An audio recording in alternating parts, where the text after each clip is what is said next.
Hello guys, welcome to another mini blog. তো আজকে দেখো আমার ভোটের দিন ছিল, তাই জন্য আমি সকাল সকাল একটুখানি বানিয়ে নিয়েছিলাম ফ্রাইড রাইস।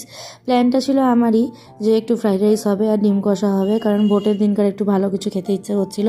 আর দিদিভাইরা তো জানোই বাইরে আছে, এই দেখো এখানে ডিম কষা বাবা করেছে আর আমি ফ্রাইড রাইসটা করেছি।